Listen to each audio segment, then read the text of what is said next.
Hello friends, welcome to सुमन साधना ओम। कैसे हैं आप फ्रेंड्स? अगर आपकी रीढ़ की हड्डी के किसी भी मनके में दर्द हो, गर्दन में, कमर में दर्द हो, तो बिना डॉक्टर की सलाह के एक्सरसाइज बिल्कुल भी ना करें। तो क्या करें फ्रेंड्स? आपको अपनी रीढ़ की हड्डी को वाइब्रेट करना है, जिससे न सिर्फ आपकी रीढ़ की हड्डी से संबंधित समस्याएं दूर होंगी, बल्कि पूरे शरीर के जॉइंट्स के खुल जाएंगे, नसें खुल जाएंगी, जिससे आपके शरीर में और जो अकड़न जकड़न, जो खिंचाव है रीढ़ की हड्डी की वजह से, क्योंकि हमारी रीढ़ की हड्डी की जो नर्व्स हैं पूरे शरीर में गई हैं, जिसकी वजह से पूरे शरीर में स्टिफनेस पैदा हो जाती है, तो वो सभी समस्याएं दूर हो जाएंगी। तो अगर आप मेरे चैनल में नए हैं तो लाइक करें, सब्सक्राइब करें, बेल आइकन को प्रेस कर दें, ताकि जब भी मैं कोई हेल्थ से रिलेटेड वीडियो अपलोड करूं तो वो सबसे पहले आपको मिले। तो फ्रेंड्स, रीढ़ की हड्डी में दर्द होने के कई कारण हो सकते हैं। आपकी लाइफस्टाइल हो सकती है, और आपके खान पान में कमी हो सकती है, कैल्शियम की, आयोडीन, फास्फोरस की कमी हो सकती है, जिसकी वजह से आपकी रीढ़ की हड्डी कमज़ोर हो गई हो। गर्दन में हम देखते हैं कि कई बार क्या होता है कि उसके चिप्स निकल जाते हैं। चिप्स निकलने की वजह से जो हमारी नर्व्स हैं उन पर प्रेशर पड़ने लग जाता है, और फिर जब नर्व्स में प्रेशर पड़ने लग जाता है तो हमारे पूरे शरीर में दबाव पैदा जाता है। खास करके हमारी हाथों में जो हमारे यहाँ से जो नर्व्स गई हुई हैं इस तरह से हमारे हाथों में, तो यहाँ पर हमारे दर्द होने लग जाता है, और धीरे धीरे ये दर्द पूरे शरीर में फैल जाता है। पहले तो कंधों से लेकर के धीरे धीरे पूरी अंगुलियों तक पूरा फैल जाएगा। फिर अगर आपके टेलबोन में दर्द है, वहाँ की रीढ़ की हड्डी आपको कमज़ोर हो गई है, कोई भी कारण हो सकता है, तो फिर आपके दोनों पैर पकड़ लेंगे। इस तरह से क्या होगा कि आपके कंधे भी अकड़े हुए से रहेंगे, एकदम जकड़े से। गर्दन भी, अगर आपके गर्दन की जो ऊपर की जो आपके हड्डियां हैं, गर्दन की जो हड्डियां हैं, उनके बीच में अगर डिस्टेंस कम हो जाना। डिस्टेंस कम हो जाने का क्या कारण है? जैसे वो जो आपके कुशन होते हैं ना, दोनों के बीच में जो कुशन होते हैं, मान लो ये हड्डियां इनके बीच में जो कुशन होते हैं वो क्या हो जाते हैं? डैमेज हो जाते हैं। तो डैमेज होने की वजह से जो आपकी रीढ़ की हड्डी थोड़ा, जैसे ये दूर है तो ये पास में आ जाएगी। पास में होने की वजह से यहाँ से जो नर्व्स निकलती हैं उनमें प्रेशर पड़ने लग जाता है, और आपके खिंचाव हो जाता है हाथों में और दिमाग में। यहाँ तक दिमाग में भी आपके खिंचाव पैदा होता है, नसों को खींच लेता है दिमाग। आपकी मेमोरी लॉस हो सकती है, दिमाग आपका कमज़ोर हो सकता है, सोचने समझने की शक्ति आपकी क्षीण हो सकती है। तो फ्रेंड्स, कई कारण हो सकते हैं इसके, एक कोई कारण नहीं है। जब एक कोई कारण नहीं है तो इसका एक तरह से हम इलाज नहीं कर सकते हैं कि अगर आपको बोला कि गर्दन में दर्द है, आपने किसी को भी बोला गर्दन में दर्द है और उसने सलाह दे दिया कि एक्सरसाइज करो, मेरे गर्दन में दर्द था, मैंने एक्सरसाइज किया और ठीक हो गया। तो फ्रेंड्स, उसकी समस्या दूसरी हो सकती है, आपकी समस्या दूसरी हो सकती है। तो आप कभी भी किसी के बताए हुए पर एक्सरसाइज बिल्कुल भी ना करें। आप एक्सरे निकलाएं, पहले प्रॉपर डॉक्टर के पास जाएं, एक्सरे निकलाएं, फिर आप देखें, आप स्थिति को देखें। हो सकता है कि आपके पीछे, आपके जैसा कि मैंने बताया, डिस्टेंस पीछे कम हो गया है, कुशन आपका कम हो गया है, और आप धड़ाधड़ पीछे को एक्सरसाइज करते जा रहे हैं, जिसकी वजह से वो और भी ज़्यादा डैमेज हो जाता है। तो हर एक्सरसाइज हर किसी के लिए फ़ायदेमंद नहीं हो सकती है, इसलिए सबके लिए अलग अलग प्रयोग हैं, अलग अलग बातें हैं। हो सकता है आपको कैल्शियम की कमी हो तो कैल्शियम की कमी, हाँ नॉर्मल एक्सरसाइज आप कर सकते हैं, लेकिन रीढ़ की हड्डी है, रीढ़ की हड्डी के लिए अगर कोई एक्सरसाइज बताई जाती है तो आपको डॉक्टर से सबसे पहले सलाह लेना है। बिल्कुल भी ना करें, ये बहुत घातक हो सकता है एक्सरसाइज। इसीलिए मैंने आज आपको ये प्रयोग करने के लिए बोला है, जो मैं आपको बताऊंगी अभी वीडियो के आखिरी में, कि इस प्रयोग को करने से चाहे आपकी रीढ़ की हड्डी में कोई भी समस्या हो, कोई भी कारण हो, इसका कोई साइड इफेक्ट नहीं है। आपके कोई इस एक्सरसाइज को करने से कोई आपके लिगामेंट्स में या कुशन में कोई प्रॉब्लम नहीं होगी, न किसी भी तरह से, क्योंकि रीढ़ की हड्डी का मूवमेंट नहीं करना है इस एक्सरसाइज में, सीधे रखना है रीढ़ की हड्डी को। तो इसलिए इस एक्सरसाइज को कोई भी कर सकता है, जिसके भी रीढ़ की हड्डी में दर्द हो, किसी भी मनके में, गर्दन में दर्द हो, टेलबोन में दर्द हो, कारण कोई भी हो, आप इस एक्सरसाइज को कर सकते हैं। तो बाकी जो एक्सरसाइज है वो आपको डॉक्टर की सलाह से करना है। अब फ्रेंड्स देखो, सिर्फ एक्सरसाइज को लेकर के आप बैठ जाएं कि आपकी रीढ़ की हड्डी में दर्द है और आप एक्सरसाइज करते रहें और आप सोचें कि मेरी रीढ़ की हड्डी ठीक हो जाएगी, तो ये ज़रूरी नहीं है। हो सकता है आपकी रीढ़ की हड्डी में कैल्शियम की कमी की वजह से भी दर्द हो रहा हो, तो इसलिए आपको डॉक्टर की सलाह सबसे ज़रूरी है। मैं आपको बताना चाहूँगी कि अगर आपके शरीर में कैल्शियम की कमी है तो आप कोशिश यही करें कि कैल्शियम, फास्फोरस, आयोडीन जो भी हड्डी के लिए ज़रूरी है वो आप नेचुरल तरीके से लें, खाने से लें।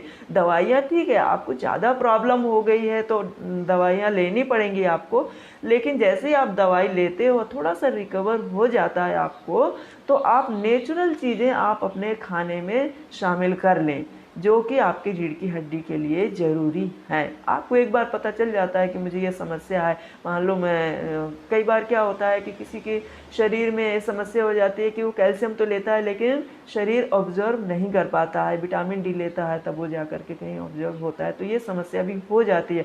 तो उसको लगातार ज़्यादा मात्रा में कैल्शियम लेना पड़ता है। एक ज़रूरी नहीं कि सभी को बराबर मात्रा में कैल्शियम, किसी किसी को नहीं हो सकता है कैल्शियम की ज़रूरत, लेकिन किसी किसी को ज़रूरी हो जाता है रेगुलर कैल्शियम लेना जिसको रीढ़ की हड्डी से संबंधित समस्याएं हैं। तो मैं यही सलाह दूंगी कि नेचुरल तरीके से आप अपने शरीर के विटामिन्स, मिनरल्स जो भी हैं, कैल्शियम, वो नेचुरल तरीके से लेने की कोशिश करें। और नेचुरल तरीके में बताऊं कि जैसा कि मैं खुद लेती हूं ताकि मुझे आगे समस्या ना हो। मेरी भी डिलीवरी के बाद थोड़ी सी समस्या हो गई थी तो इस वजह से मैंने समय रहते ही उसको क्योर कर लिया। वो ये है कि जो गोंद होता है, गोंद के लड्डू आपने सुने होंगे, मार्केट में मिलते हैं। मार्केट में कितनी मात्रा में गोंद मिलाते हैं, क्या मिलाते हैं मुझे नहीं पता, बस वो बोलते हैं कि गोंद के लड्डू हैं और हम ले आते हैं खुशी खुशी और खाते हैं कि हम गोंद के लड्डू खा रहे हैं और हम सही रहेंगे, हमें कोई प्रॉब्लम नहीं होगी। तो ऐसा नहीं है, आप गोंद खुद मार्केट से गोंद लेकर के आएँ और घर में बनवाएं। नहीं पता है तो किसी से पूछ लें और घर में गोंद के लड्डू बनवाएं। अगर आपके पास ड्राई फ्रूट्स हैं तो आप डाल दीजिए उसमें, अच्छी बात है। अगर नहीं है ड्राई फ्रूट्स आपके पास, ज़रूरी नहीं है कि हर किसी के पास हर कुछ हो, सबके लिए मैं ये एक्सरसाइज बता रही हूँ। तो अगर आपके पास ड्राई फ्रूट्स नहीं है तो आप किसी भी तरह से कम गोंद इकट्ठा कर लीजिए और आप आटे में, सूजी नहीं है कोई बात नहीं, आटे को आप भून लीजिए, घी में भून लीजिए, घर का घी मिल जाता है तो घी में भून लीजिए थोड़ा सा उसको, नहीं घी मिलता है तो रिफाइंड में भून लीजिए उसको। और जो गोंद है उसको पहले धूप में सुखा लीजिए। अगर वो मोटे मोटे हैं, क्योंकि बीच में अगर आप उसको भूनोगे तो बीच में गांठें रह जाएंगी, तो मोटे हैं तो उसको पहले उसको टुकड़े टुकड़े छोटे छोटे टुकड़े उसके कर लीजिए और धूप में उसको अच्छे से सुखा लीजिए। फिर उसको रिफाइंड में या अगर देसी घी मिलता है तो अच्छी बात है, उसमें उसको भून लीजिए। जैसे ही आप उसको भूनेंगे तो वो बड़े बड़े हो जाएंगे। फिर उनको क्या करना है, मिक्सी में ग्राइंड कर लेना और आप उस आटे में, भुने हुए आटे में मिला लो और उसको चीनी मिला लो या बूरा मिला लो, गुड़ मिला लो। मैं तो गुड़ मिलाती हूँ और मैं लड्डू अपने घर में खुद अपने हाथों से बनाती हूँ। मैं जल्दी से किसी पे भरोसा नहीं करती हूँ, खुद अपने हाथों से बनाती हूँ तो मुझे पता है कब खाना है और कैसे खाना है, कितनी क्वांटिटी में मुझको लेना है। तो आप इस तरह से, आप चाहो तो आप उसकी पंजीरी बना सकते हैं, लड्डू नहीं बना सकते पंजीरी बना लो। बस आपको जो ग्राइंड किया है आपने गोंद, उसको मिक्स कर लो और आटे, भुने हुए आटे को चीनी गुड़ जो भी मिक्स करके, और आप रोज़ थोड़ा थोड़ा 2-2 चम्मच आप खा लीजिए। अच्छा, मैं आपको बता दूं, ये आपको सर्दियों में खाना है, कम से कम 1 पाव गोंद खा लीजिए, बहुत ज़्यादा भी नहीं खाना है, 1 पाव। ज़्यादा समस्या है आपकी रीढ़ की हड्डी में, आधा किलो गोंद खा लीजिए, कुछ नहीं होगा। मैं आपको बोलती हूँ, मैं खाती हूँ, कुछ नहीं होता है, तो आप खा लीजिए। तो ये आप कर लीजिए, ड्राई फ्रूट्स आप मिला लीजिए। नहीं मिलता है तो कोई बात नहीं, आप जो आपको भोजन के साथ मिल रहा है आप उसको खाइए। बहुत से लोग डाइटिंग करने लग जाते हैं, वो एक बहुत बड़ी समस्या है। दूसरों को देख करके पतले होने की वजह से डाइटिंग करने लग जाते हैं और घर में हमें पूरी तरह से, अगर नॉर्मल है, मध्यम वर्ग के लोग हैं तो वो सारी चीज़ें परिवार के साथ नहीं मिल पाती हैं। फिर उसमें भी अगर डाइटिंग करते हैं तो हमारी शरीर में समस्याएं पैदा हो जाती हैं। तो बहुत सोच समझ करके डाइटिंग करें ताकि आपके शरीर में इस तरह की समस्याएं ना बढ़ें। तो अब एक मैं आपको बता रही हूँ, ये तो मैं एक साधारण सी बात बताया है, सभी के लिए बताया है, लेकिन जो लोग कर सकते हैं मैं उनके लिए बता रही हूँ कि एक तो क्या है कि जब आपकी रीढ़ की हड्डी में दर्द होता है तो आप क्या करें, वो जो रबर की बोतल होती है ना, पानी भर करके उससे सिकाई करते हैं, उससे बिल्कुल भी ना करें, उससे सिकाई ना करें। आप हमेशा रीढ़ की हड्डी को गीली सिकाई दें, सूखी सिकाई नहीं देना है। क्या करना है, पानी गर्म करना है और उतना गुनगुना रखना जितना आप सहन कर सकते हैं, और सॉफ्ट छोटी वाली टॉवल लें और उसमें उसको डीप करें और हल्का सा उसको निचोड़ करके और उससे आप रीढ़ की हड्डी में आपके जहाँ पे भी दर्द हो उससे इस तरह से उसको छप छप ठोक ठोक करके उससे सिकाई आप कर सकते हैं। अब नॉर्मल क्या होता है, सर्दियों में ज़्यादा ये समस्या बढ़ जाती है, रीढ़ की हड्डी की समस्या सर्दियों में ज़्यादा बढ़ जाती है। अब उसको सिकाई कैसे करें, इतने कपड़े होते हैं तो कैसे सिकाई करें। तो फ्रेंड्स, जब आप नहाने जाते हो, जब आप नहाने जाते हो उस टाइम पे आप गुनगुने पानी में लेकर के थोड़ा सा सिकाई कर लीजिए और कोई आयुर्वेदिक कोई ऑयल हो वो लगा लीजिए, या गाय का घी होता है देसी वो लगा लीजिए, सरसों का तेल लगा लीजिए, अगर आपको बदबू आती है उससे सरसों का तेल लगा लीजिए।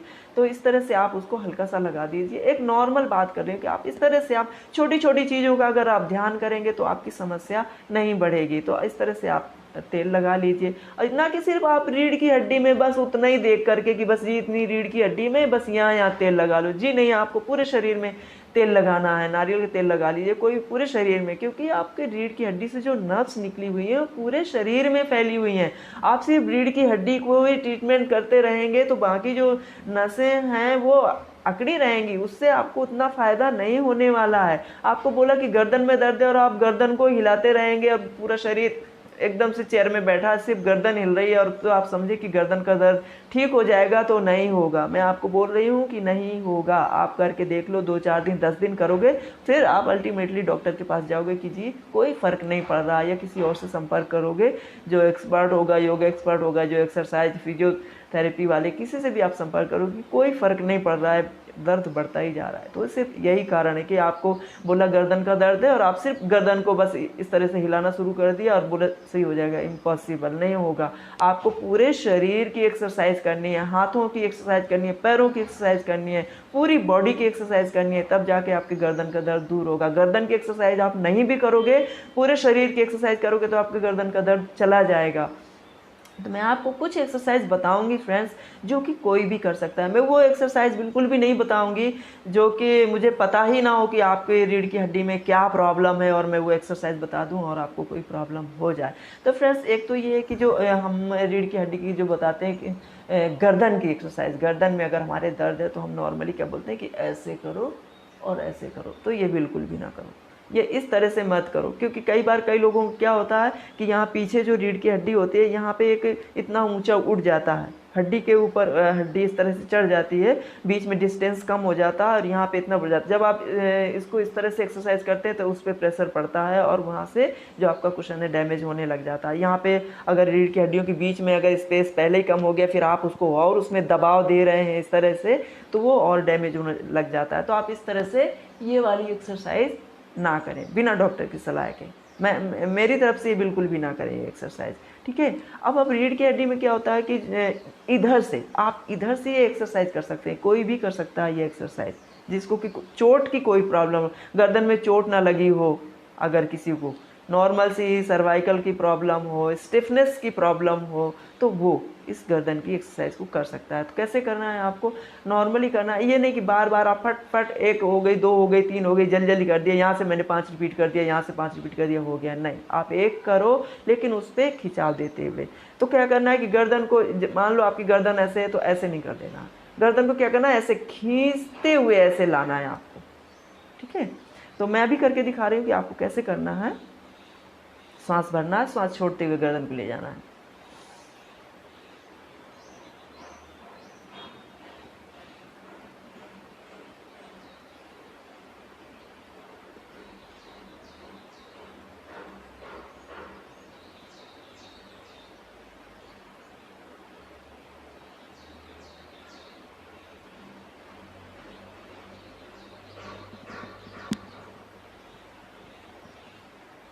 इस तरह से करना है, धीरे धीरे ले जाना है और उसको धीरे धीरे लाना है। अगर आप धीरे धीरे ले जा रहे हो तो नॉर्मल से आपको पता लगेगा कि हाँ आपकी नर्व्स खींच रही हैं, ठीक है, खिंचाव पड़ रहा है। लेकिन कुछ कट पट खट हो तो आप बंद कर देना है। एक ही दिन में नहीं करना है कि आप पूरी गर्दन खींच के, धीरे धीरे करना है। जब आप धीरे धीरे करेंगे तो धीरे धीरे आपकी गर्दन होने लग जाएगी। और सेम आपको दूसरी गर्दन से रिपीट करना है, दूसरी साइड से रिपीट करना है, सॉरी।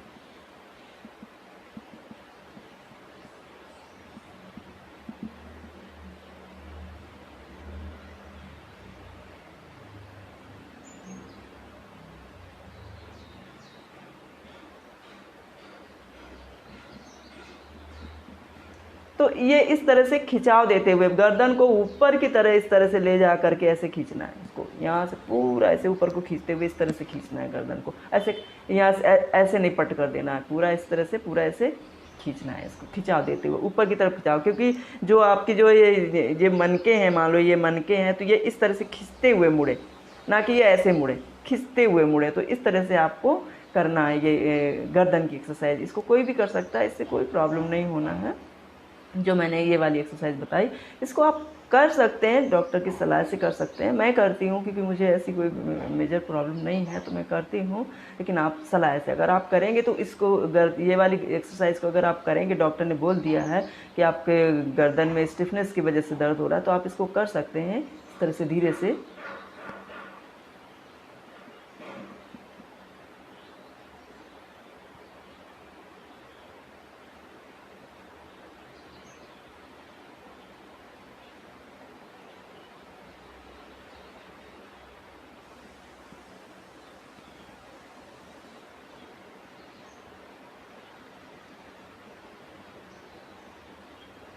तो आप इस तरह से गर्दन की एक्सरसाइज कर सकते हैं डॉक्टर की सलाह से। लेकिन ये जो साइड वाली बोली है, ये आप कर सकते हैं। दूसरा मैं आपको बताऊंगी, गर्दन में दर्द है, कंधे की एक्सरसाइज करो। कंधों को इस तरह से ऊपर उठाओ, नीचे, ऊपर उठाओ, नीचे। आप इसको झटके में कर सकते हैं, कोई प्रॉब्लम नहीं है। ये कंधे हैं, ठीक है।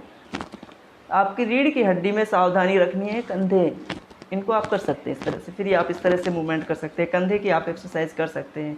दूसरा क्या है कि जब आपके हाथों में यहाँ पे झंझनाहट पैदा हो जाती है हाथों में गर्दन की वजह से, तो आप इस तरह से हाथों को इस तरह से लॉक करके इस तरह से उल्टा करके आगे को खिंचा दीजिए, पीछे को खिंचा दीजिए। तो आप इस तरह से बॉडी को जैसे अंगड़ाई लेते हैं, इस तरह से आप बॉडी को स्ट्रेच कर सकते हैं। बॉडी को जब भी आपकी रीढ़ की हड्डी में दर्द है, रीढ़ की हड्डी से संबंधित प्रॉब्लम है, तो आपको बॉडी को स्ट्रेच करना, स्ट्रेचिंग एक्सरसाइज करनी है आपको। कहीं पे भी शरीर में खिंचाव है तो आपको स्ट्रेचिंग एक्सरसाइज करना है। ऐसे खट खट वाली जंपिंग या इस टाइप की आपको एक्सरसाइज नहीं करनी है, स्ट्रेचिंग वाली एक्सरसाइज करना है। स्ट्रेचिंग वाली एक्सरसाइज करने से क्या है कि नर्व्स क्या है, खिंचते हैं। जो आपके जॉइंट्स होते हैं वो खिंचते हैं। जब वो खिंचते हैं तो उनके जो बीच में जो ब्लड सर्कुलेशन जो नहीं हो पाया है किसी वजह से, तो वहाँ पे क्या होता है कि आपका ब्लड जाता है, जो बहुत दिन से रुका हुआ है वहाँ खिंचाव जैसे ही पैदा होता है जाता है। कैसे करते हैं, कान में तेल डालते हैं तो कान क्या करते हैं, ऐसे खींचते हैं। क्यों खींचते हैं, ताकि वो ऑयल अंदर चला जाए। तो बस वही बात है कि जैसे ही आप स्ट्रेच करोगे तो आपका जो जहाँ अवरोध पैदा हो गया होगा कभी, तो वो मैंने आपको बताया कि हमें एक्सरसाइज नहीं करना है तो क्या करना है, हमें अपनी रीढ़ की हड्डी को वाइब्रेट करना है। तो मैं आप बता रही हूँ कि कैसे हमें अपनी रीढ़ की हड्डी को वाइब्रेट करना है। सबसे पहले हमें सीधे बैठ जाना है, ठीक है। आप अलती पलती में सिंपल क्रॉस लेग पोस्चर में बैठ सकते हैं, या आप इस तरह घुटनों के बल भी बैठ सकते हैं। और अगर घुटने के बल नहीं तो आप चेयर में भी बैठ करके कर सकते हैं। अगर आप घुटनों के बल बैठेंगे तो ज़्यादा बेटर होगा। तो इस तरह से बैठ सकते हैं आप। हथेलियों को इस तरह से आप राइट हैंड को ऊपर, लेफ्ट हैंड को नीचे इस तरह से रखते हुए वीतराग मुद्रा में आप अपनी गोदी में रख करके इस तरह से बैठ सकते हैं। रीढ़ की हड्डी को इसमें ध्यान रखना है कि सीधा रखना है। रीढ़ की हड्डी को सीधा रखना है। सबसे पहले आपको क्या करना है, पूरे शरीर को स्टेचू की तरह रखना है, मूवमेंट नहीं करना है। जिस तरह से मंदिर में कोई स्टेचू रहती है उस तरह से आपको अपनी बॉडी को रखना है, अपने फेस को रखना है, कोई इमोशंस नहीं है। तो इस तरह से स्टेचू की तरह अपनी बॉडी को रखना है। आंख बंद करके माइंड को पूरे शरीर पे पहले कंसंट्रेट करना है। पूरे शरीर पे कंसंट्रेट करके शरीर को लूज छोड़ना है। लूज छोड़ने का मतलब नहीं कि आप ऐसे बैठ गए, ठीक है। लूज छोड़ने का मतलब है कि आप मेंटली अपने जो नर्व्स हैं, बॉडी के जो सेल्स हैं, उन सबको ऑटो सजेशन के द्वारा आपको उन्हें रिलैक्स छोड़ना है, ठीक है। रिलैक्स छोड़ना है, शिथिल छोड़ना है, ढीला छोड़ देना है, बॉडी को ढीला छोड़ देना है। लेकिन रीढ़ की हड्डी और गर्दन को सीधा रखना है। इस तरह से मेंटली उसको ढीला छोड़ देंगे, बॉडी आपकी रिलैक्स हो जाएगी। फिर आपको अगर आपका मन भटकता है तो थोड़ी देर के लिए आपको टंग को तालू में लगा लेना है इस तरह से, और तालू में लगा करके इस तरह से मुंह बंद करना है। तालू में लगा करके मुंह बंद कर लेना है और आंख बंद करके बैठना है। कितना, 1 मिनट। इसके बाद टंग को नॉर्मल कर देना है, नॉर्मल करके मुंह बंद करके बैठना है आँखों को सॉफ्टली बंद करना है, नहीं कि जोर से बंद कर दिया, आँखों को सॉफ्टली बंद करना है। अभी आप देख लेंगे मैं कैसे बैठती हूँ, उसी मुद्रा में आपको बैठना है। तो आँखों को सॉफ्टली बंद करना है और फिर आपको अपने मन को, अपनी चेतना को, अपने चित्त को टेल बोन में, रीढ़ की हड्डी के निचले छोर पर कंसंट्रेट करना है। निचले छोर पर कंसंट्रेट करना है और वहाँ पर थोड़ी देर कंसंट्रेट करना है, पूरा ध्यान। यहाँ वहाँ अगर ध्यान भटकता है कोई बात नहीं, फिर से ध्यान को आप वहीं पे ले आओ, पूरे ध्यान से आपको वहाँ कंसंट्रेट करना है। और 2 मिनट, या स्टार्टिंग में तो आप 2 मिनट ही करेंगे तो बेटर होगा, 2 मिनट करना है।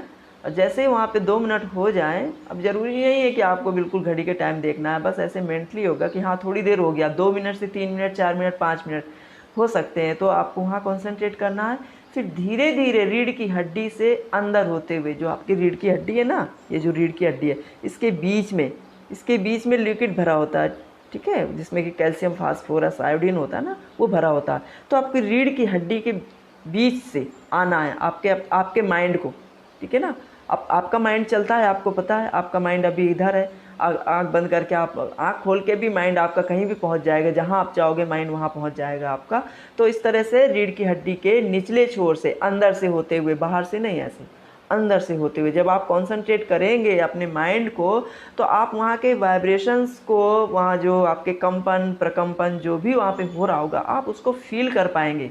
आप उसको फील कर पाएंगे। जैसे ही आप उस चीज़ को फील करते हैं तो और डीप जाने की कोशिश करें और महसूस करने की कोशिश करें कि और क्या हो रहा है अंदर, और क्या महसूस हो रहा है। हो सकता है बाहर, जैसे कि आपने कंसंट्रेट किया तो खुजली महसूस हुई, मान लीजिए खुजली महसूस, ठीक है, नॉर्मल बात है, तो हम नॉर्मल भी ऐसे महसूस करते हैं जब कभी, ठीक है। तो इस तरह से अगर वहाँ पे कोई चीज़ भी आपको महसूस होती है, आपने उसको महसूस किया, इसके बाद फिर और कंसंट्रेट करें कि और क्या है। आपको कंपन प्रकंपन, कुछ झंझनाहट पैदा हुई, और गहराई में जाएगी, और क्या है। तो इस तरह जब आप गहराई में जाते जाएंगे तो आपको रीढ़ की हड्डी के बीच में जाना है। ज़रूरी नहीं है कि आपको लगे कि अरे मैं तो बीच में गया नहीं और आप टेंशन में नहीं आना है। जो आपको फील हो रहा है आपको फील करना है। रीढ़ की हड्डी बाहर भी करेंगे कोई बात नहीं, आपको सिर्फ फील करना है, ठीक है। मैं आपको बता रही ताकि आपको ज़्यादा से ज़्यादा कम समय में फ़ायदा हो, इसलिए मैं आपको डीपली ये चीज़ बता रही हूँ। लेकिन आपको इस बात का टेंशन बिल्कुल भी नहीं लेना। तो रीढ़ की हड्डी के निचले छोर पर आपको माइंड को कॉन्सेंट्रेट करना है। थोड़ी देर कॉन्सेंट्रेट करके रखेंगे, इसके बाद धीरे धीरे माइंड को ऊपर की ओर लाना है, ठीक है। धीरे धीरे ऊपर की ओर लाना है, धीरे धीरे। और अंदर से, जैसे हम देखते हैं ना ब्लड प्रेशर हम जब नापने वाला वो जो होता है, तो उसका पारा जो होता है वाइट कलर का, वो कैसे धीरे धीरे ऊपर आता है। इसी तरह से माइंड धीरे धीरे ऊपर आएगा और गर्दन से होते हुए धीरे धीरे वो यहाँ तक आएगा, ठीक है, यहाँ तक आएगा। फिर यहाँ से फिर धीरे धीरे नीचे जाएगा, फिर नीचे से ऊपर आएगा। तो जब आप पहली बार कर रहे हैं, क्योंकि नीचे से एनर्जी आपको ऊपर लेके आना है, तो पहली बार आप 5 मिनट कर सकते हैं, 2 मिनट कर सकते हैं, जब तक कर सकते हैं जब तक आपको वहाँ पे कुछ वाइब्रेशन, कंपन प्रकंपन फील ना हो। अगर जैसे आपको फील होता है, दैट मीन कि आपने उस चीज़ को पकड़ लिया है, आपने उस पावर को पकड़ लिया, आपने उस एनर्जी को पकड़ लिया, आपने उसको फील कर लिया है। अब आप उसको धीरे धीरे ऊपर ले जाएंगे। नीचे से क्या करना है, आपको ऊपर ले जाना है। तो जब तक कंपन प्रकंपन नहीं होता तब तक कोशिश करें। वहाँ पे नहीं होता है तो कोई बात नहीं, 5-10 मिनट बाद आप धीरे धीरे अपने माइंड को ऊपर ले आइए। जब आप ऊपर ले आएंगे, फिर यहाँ पर आपको थोड़ी देर कंसंट्रेट करके रखना, 2 मिनट तक, ठीक है। फिर नीचे कर लिया आपने, मान लो 2 मिनट, और 2 मिनट ऊपर कर लिया पहली बार। फिर दूसरी बार जब जैसे ही आप नीचे जाओगे तो आप धीरे धीरे नीचे जाइए, फिर नीचे रुकना नहीं है, फिर ऊपर आना है, ऊपर भी रुकना नहीं है, फिर नीचे, फिर ऊपर। तो इस तरह से अपने माइंड को क्या है कि जो आपकी रीढ़ की हड्डी है, माइंड को रीढ़ की हड्डी में धीरे धीरे ऊपर नीचे, इस तरह से आपको लाना है। तो जब मैं नीचे ऊपर आप उसको करेंगे, मान लो 15 मिनट 20 मिनट अगर आप करते हैं इसको, तो आप देखेंगे कि आपका शरीर हल्का होने लग जाएगा। ये जो आपकी नसें हैं वो खुलने लग जाएंगी, जॉइंट्स खुलने लग जाएंगी बॉडी की। रीढ़ की हड्डी तो ढीली पड़ने लग जाएगी, वो तो खुलने लग जाएगी, क्योंकि वो वाइब्रेट हो रही है, वो खुलने लग जाएगी। वो जो चीज़ आपकी ऐसे टाइट हो रखी थी, कसी हो रखी थी, वो जब उसमें कंपन पैदा होंगे तो वो धीरे धीरे खुलने लग जाएगी, ठीक है, वो अंगड़ाई लेने लग जाएगी, खुलने लग जाएगी। बहुत लोग तो इसको कुंडली जागरण कहते हैं, लेकिन मैं वो बहुत आगे की बात है, उसके बारे में फिर कभी करेंगे डिस्कस। अभी हमें सिर्फ अभी अपने हेल्थ के लेकर के बात करते हैं। लोग इस प्रयोग के द्वारा ही अपनी कुंडली जागृत कर लेते हैं, उसको और डीप में वो अलग चीज़ है, ठीक है। तो आपको क्या करना है कि रीढ़ की हड्डी को इस तरह से वाइब्रेट करना है। इस तरह से जब आप वाइब्रेट करेंगे आप रीढ़ की हड्डी को, तो आपके शरीर की सारी समस्याएं दूर हो जाएंगी। अब डिपेंड करता है कि आप कितनी देर इसको कर सकते हैं। अगर आप जल्दी से करते हैं, हो सकता है आपका ध्यान अच्छे से लग जाए। अगर आपका ध्यान अच्छे से लग जाए तो आप इसको स्टार्टिंग में 15 मिनट, आधा घंटा से ज़्यादा ना करें, क्योंकि अब जब ज़्यादा करेंगे बॉडी आपकी गर्म हो जाएगी, बहुत गर्म हो जाएगी बॉडी, पसीना आ सकता है और ये आपके सिर में भी दर्द हो सकता है। डिपेंड करता है ना कि आप कितना कर रहे हैं, क्योंकि नीचे से ऊर्जा आप ऊपर लेके जा रहे हैं। ज़्यादा जब ऊर्जा ऊपर जाती है तो सिर गर्म होने लग जाता है, तो इस वजह से आप इसको लिमिट में करें। तो 15 मिनट करें आप, 15 आधा घंटा करें अगर आप, और इसको रेगुलर करें तो आपके क्या एक जो रीढ़ की हड्डी से संबंधित समस्याएं, गर्दन से संबंधित समस्याएं वो दूर हो जाएंगी। एक फ्रेंड मैं आपको दूसरा प्रयोग बता रही हूँ, रिलैक्सेशन। आपने सुना होगा शव आसन। शव आसन के बारे में सुना होगा। सीधे लेट जाना है, कैसे? शव की तरह, डेड बॉडी की तरह सीधे लेट जाना है, और फील भी वैसे ही करना है कि हम एकदम डेड बॉडी की तरह, नो मूवमेंट, है ना, नो थिंकिंग, नो इमेजिनेशन, कुछ नहीं।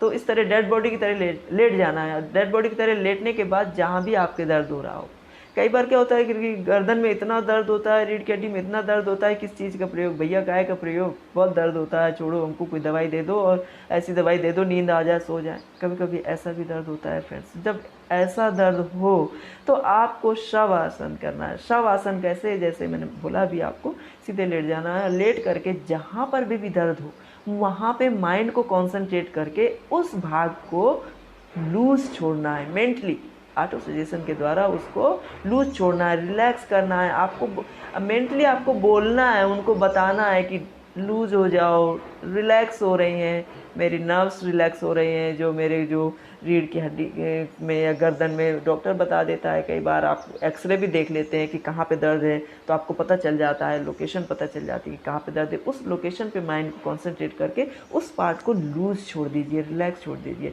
जब आप ऐसा करेंगे तो हो सकता है स्टार्टिंग में दर्द हो, क्योंकि आप कॉन्सेंट्रेट कर रहे हैं, दर्द पे आप कॉन्सेंट्रेट कर रहे हैं, तो आपको महसूस भी होगा। तो आप दर्द को सहने की कोशिश करें। और हो सकता है कि दर्द एकदम से जब आप कॉन्सेंट्रेट करें तो दर्द बढ़ जाए, तो वो दर्द बढ़ता नहीं है। ऐसा नहीं सोचना कि इसको करने से तो दर्द और बढ़ रहा है और आप उठ करके बैठ जाए। दर्द बढ़ता नहीं है, वो ठीक हो रहा होता है। आप कॉन्सेंट्रेट करते हैं इसलिए आपको वो फील होता है।